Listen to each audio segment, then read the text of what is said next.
Mavrica nas doma spremlja že zadnjih 8 let, odkar je najstarejša hčerka dopolnila 5 let. Takrat smo jo naročili zato, ker se mi je zdela to taka krasna dopolnitev našega verskega domačega življenja. In takrat me je tako zelo pozitivno presenetilo, kakšen napredek je naredila Mavrica, tako vsebinsko kot oblikovno, da je res nastala lepa sodobna revija, ki jo otroci zelo radi berejo in ki jo radi beremo starši skupaj z otroki. Zdaj, ko sem urednica, pa lahko tako še uradno rečem, da je namenjena otrokom recimo tam od vstopa v šolo, lahko že malo prej, potem pa celo prvo, drugo triado, tam nekje do 12. 13. leta, ko otroci ponavadi začnejo brati najst. Mavrico smo zdaj septembrsko številko oblikovno in nekoliko tudi vsebinsko osvežili.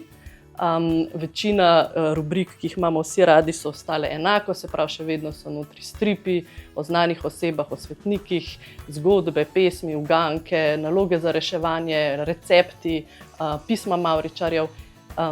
Je pa tudi nekaj novih, nekaj novosti, med njimi recimo ena znanstvena, zgodovinska rubrika, v kateri bojo otroci spoznavali različne izume, ki so spreminjali svet.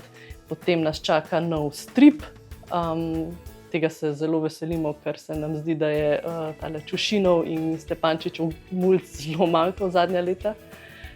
Ena rubrika je tudi svetovalnica, namenjena nekoliko starejšim otrokom, ki se že soočajo s kakšnimi zagatami v šoli ali pa doma.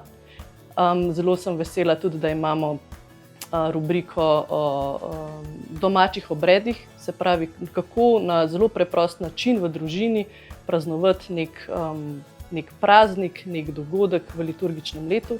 Septembra je to recimo Marin rojstni dan. Mislim, da je Mavrica en krasen pripomoček, ki dopolni domače versko življenje in tudi katehezo v župniji, zaradi tega, ker na tak sodoben in otrokom zanimiv način predstavlja različne teme, od svetnikov do liturgičnega cerkvenega leta, do različnih življenjskih zgodb ljudi, ki so živeli svojo vero. Hkrati pa preko zgodb, preko stripov otrokom tudi pokaže, da je krščanstvo res del življenja, da smo kristjani poklicani, da živimo v svetu.